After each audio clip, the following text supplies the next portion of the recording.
കുഞ്ഞുങ്ങളോടുള്ള നമ്മുടെ ഉത്തരവാദിത്വങ്ങൾ നാം മറക്കാതിരിക്കുക. ലോകത്തിന്റെ വിജ്ഞാനം പഠിപ്പിക്കാൻ എടുക്കുന്ന സമയത്തിന്റെ ഒരംശമെങ്കിലും വേദപഠനത്തിന് മാതാപിതാക്കൾ ചെലവഴിച്ചാൽ പുതിയ തലമുറ ദൈവകൃപയിൽ ആശ്രയിച്ച് വളരും. മുൻപേ അവന്റെ രാജ്യവും നീതിയും അന്വേഷിപ്പിൻ, അതോടുകൂടെ ഇതൊക്കെയും നിങ്ങൾക്ക് കിട്ടും എന്ന ദൈവവചനം നമ്മെ പഠിപ്പിക്കുന്നു. ദൈവവചനം കാലിന് ദീപവും പാതയ്ക്ക് പ്രകാശവുമായിരുന്നാൽ മാത്രമേ മുന്നോട്ടുള്ള യാത്ര ഫലപ്രദമാകുകയുള്ളൂ എന്ന് തെളിയിക്കുന്ന ഒരു ലഘു അവതരണം നിങ്ങൾക്ക് മുൻപിൽ പ്രിയപ്പെട്ട വിദ്യാർത്ഥികൾ അവതരിപ്പിക്കുന്നു.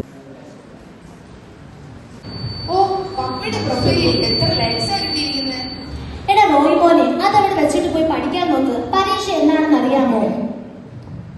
ഒരു മാസം കഴിഞ്ഞ് സെക്കൻഡ് ടൈം എക്സാം വരുന്നത്. ഇതുവരെ സെക്കൻഡ് റിവിഷൻ പോലും കംപ്ലീറ്റ് ആയില്ല. കഴിഞ്ഞ പ്രാവശ്യത്തില് 2 മാർക്ക് പോലും ഞാൻ എങ്ങനെ ആൾക്കാരുടെ മുഖത്ത് നോക്കുന്നേ? മമ്മി, ഇന്ന് സൺഡേ സ്കൂൾ എക്സാമാ. ഓ, സൺഡേ സ്കൂളിന്റെ ആയിരുന്നു. ഞാൻ കഴിഞ്ഞ സ്കൂളിലെത്തി. സൺഡേ സ്കൂളിന്റെ മോൻ അറിയാലോ, അത് വെച്ച് എഴുതിയാണ്. മമ്മി, ഇന്ന് സൺഡേ സ്കൂൾ എക്സാമിനുള്ളത് പഠിപ്പിക്കും. സെക്കൻഡ് റിവിഷൻ കഴിഞ്ഞു. അതെ, മോൻ അറിയാമെന്ന് വെച്ച് എഴുതിയാ മതി. ഇപ്പഴാ പണിയൊക്കെ ഒന്ന് ഒതുങ്ങിയത്. ഇനി ഞാനൊന്ന് റെസ്റ്റ് എടുത്തോട്ടെ. മോൻ സംശയമുള്ള ചോദിക്കും.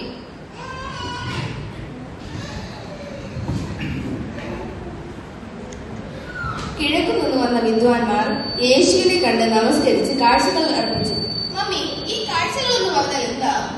ഈ കാഴ്ച എന്ന് പറയുന്നത് ഗിഫ്റ്റ്. മോന്റെ അനിയത്തിക്ക് അന്ന് ഗിഫ്റ്റ് ഒക്കെ കൊണ്ടുവന്നു. അത് തന്നെ. യേശുവിനെ സ്നാനപ്പെടുത്തിയതാര്? അതാരാ മമ്മി? അത് പത്രോസ് ആണെന്ന് തോന്നുന്നു. യേശു ക്രിസ്തു ജനിച്ചത് എവിടെ? അത് എവിടെയാ പാപ്പാ? അത് ആ സിറിയിലാണെന്ന് തോന്നുന്നു. നീ ആ ഗൂഗിൾ സെർച്ച് ചെയ്ത് നോക്ക്. അയ്യോ, സൺഡേ സ്കൂളിന്റെ വണ്ടി വരാൻ സമയമായി. മോൻ പരീക്ഷയ്ക്ക് പോവുകയല്ലേ? ബൈബിൾ വായിച്ച് പ്രാർത്ഥിച്ചിട്ട് പോകൂ. ഒരു സങ്കീർത്തനം വായിച്ചാൽ മതി. യഹോവ എന്റെ ഇടയനാകുന്നു, എനിക്ക് മുട്ടുണ്ടാക. അയ്യോ, ഇതിൽ ചാർജ് തീർന്നല്ലോ. ബാക്കി അറിയില്ലേ?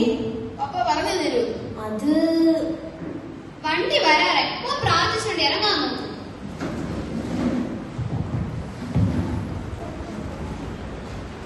കുറച്ച് സമയങ്ങൾക്ക് ശേഷം. മോനെ കാണാനില്ലല്ലോ. സമയം ഒരുപാടായി. സമയമാകുന്നതല്ലേ ഉള്ളൂ. ടിങ് ടോങ്. മോൻ വന്നെന്ന് തോന്നുന്നു. ഞാൻ നോക്കട്ടെ. മോനെ, എക്സാം ഒക്കെ എങ്ങനെ ഉണ്ടായിരുന്നു? എളുപ്പമായിരുന്നോ? ഓ, എളുപ്പമായിരുന്നു. ഞാൻ എല്ലാം പഠിച്ചായിരുന്നു. എന്തൊക്കെയാ ചോദിച്ചത്? യേശു ജനിച്ചത് ചോദിച്ചു, യേശുവിന്റെ ശുശ്രൂഷകൾ ചോദിച്ചു, യേശു മരിച്ചത് ചോദിച്ചു. പഠിച്ചതൊക്കെ ആയിരുന്നില്ലേ? അതെ. ഫസ്റ്റ് കിട്ടും. അത് ഇപ്രാവശ്യം കഴിഞ്ഞ പ്രാവശ്യത്തെ പോലെ ആരെങ്കിലും കൊണ്ടുപോകും. ഞാനല്ലേ എഴുതി മമ്മി.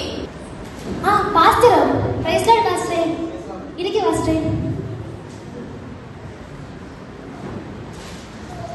ആരാധനയൊന്നും ഒട്ടും പോലെ പാസ്റ്ററേ. എന്താണ് പ്രസംഗിക്കുന്നത് കേൾക്കാൻ പോലും സമ്മതിക്കില്ല. എന്ത് പറഞ്ഞാലും കൈയടി. സത്യം പറയല്ല പാസ്റ്ററേ, ഇപ്പൊ സഭയിൽ വരാൻ പോലും തോന്നുന്നില്ല. ആരാധന ഒന്നും ഒട്ടും പോരാ. എന്തായാലും അതൊക്കെ പോട്ടും. ആഴ്ചയിൽ 5 ദിവസം ആരാധന, അതും 2-3 മണിക്കൂർ. ഇരുന്നിരുന്ന മനുഷ്യനെ നടു ഓടിയുന്ന ഷോർട്ട് ആൻഡ് സ്വീറ്റ് അല്ലേ നല്ലത്? പാസ്റ്റർ എന്ത് പറയുന്നു? ഇപ്പോഴൊക്കെ എത്ര നല്ല പ്രസംഗങ്ങളാ ഇന്റർനെറ്റിലും ടിവിയിലൊക്കെ കിട്ടുന്നത്. സമയവും ലാഭം. ചൈനീസ് മണി എന്നല്ലേ പറയാറുള്ളത്. അതൊക്കെ പോട്ടെ. നമ്മുടെ സൺഡേ സ്കൂളിന്റെ റിസൾട്ട് വന്നല്ലോ. നമ്മുടെ രാജുവിന്റെ മോനാ ഫസ്റ്റ്. നിങ്ങളുടെ മോൻ എഴുതിയില്ലായിരുന്നോ? എഴുതിയല്ലോ. ചിലപ്പോ സെക്കൻഡ് ആയിരിക്കും. സെക്കൻഡ് നമ്മുടെ സണ്ണിക്ക. എടാ, നീ എല്ലാം എഴുതിയെന്ന് പറഞ്ഞിട്ട്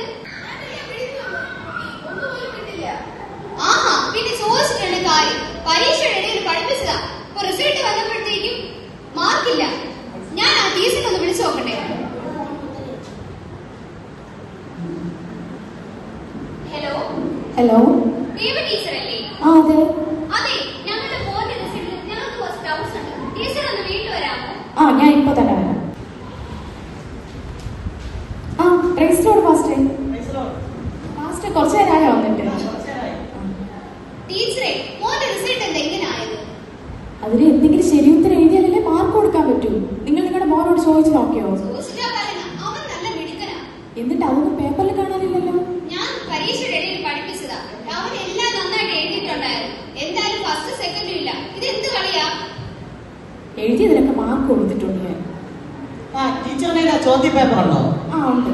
എന്നാ പിന്നെ പ്രശ്നം ചെയ്യുന്നു. നമുക്കൊരു റീടെസ്റ്റ് നടത്താം. അത് മതി.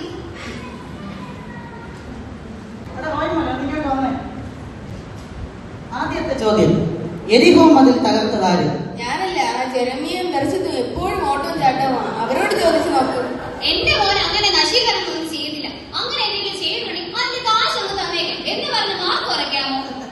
ബൈബിളിലെ ചോദ്യം. എന്തായാലും അതെല്ലാം എനിക്ക് മനസ്സിലായി. ഇനി അടുത്ത ചോദ്യം ചോദിക്കാം. ആദ്യത്തെ കൽപ്പന എന്ത്? ആരാർക്ക് കൊടുത്തു? അതനുസരിച്ചോ? എന്നിട്ട് എന്ത് പറ്റി? ഹൗവ ആദാമിനോട് പഴം കഴിപ്പാൻ കൽപ്പിച്ചു. ആദാം കഴിച്ചു. അതാ പറ്റിയത്. അത് പോട്ടെ. ഇനി അടുത്ത ചോദ്യം. യേശുവിന്റെ ജനനത്തെ പറ്റി ആദ്യം അറിഞ്ഞത് ആര്? മറിയാം. അതൊരുവിധം ശരിയായതുകൊണ്ട് അതിന് മാർക്ക് കൊടുത്തിട്ടുണ്ട് ഞാൻ. കൊള്ളാം. ഇനി അടുത്തത്. വിദ്വാൻമാർ യേശുവിന് എന്തെല്ലാം കാഴ്ചകൾ അർപ്പിച്ചു? പൗഡറും സോപ്പും പാമ്പസും. മോനെ എന്തായാലും കൊള്ളാം. എന്തൊക്കെയായി രക്ഷിക്കുന്നത്? എന്തായാലും ഇത്ര ആയല്ലോ. അടുത്ത ചോദ്യം കൂടെ ചോദിക്കാം. നമ്മുടെ പാപങ്ങൾ നിങ്ങൾ ക്ഷമിക്കണമെങ്കിൽ നാം ആദ്യം എന്ത് ചെയ്യണം? നാം പാപം ചെയ്യണം. ഇത്രയൊക്കെയായാലോ. ബാക്കിയുള്ള വായിക്കാം. യേശുവിന് ഒരു ഉപമയോ അത്ഭുത പ്രവൃത്തിയോ വിവരിച്ച് എഴുതുക. അതൊരു വലിയ ഉത്തരമാണ്. ഞാൻ എന്റെ ഉത്തര പേപ്പറിൽ നന്നായി എഴുതിയിട്ടുണ്ട്. അതെന്റെ ഉണ്ട്, ഞാൻ വായിച്ചു കേൾപ്പിക്കാം. യെരൂശലേമിൽ നിന്ന് യെരിഹോവിലേക്ക് ഒരു മനുഷ്യൻ പോവുകയായിരുന്നു. വഴിയിൽ വെച്ച് അവനെ കൊള്ളക്കാർ ആക്രമിച്ചു. അവർ അവനെ നിർദ്ദയം മർദ്ദിച്ചു. ടിഷ്യൂ കഷ്ണമാക്കി അവിടെ ഇട്ടു. ചിലത് വഴിയരികിലും ചിലത് പാറസ്ഥലത്തും ചിലത് മുള്ളിനിടയിലും ചിലത് നല്ല സ്ഥലത്തും വീണു. ചിലത് കിളികൾ കൊത്തിക്കൊണ്ടുപോയി. ശേഷിച്ചത് 12 കൊട്ട നിറച്ചെടുത്തു.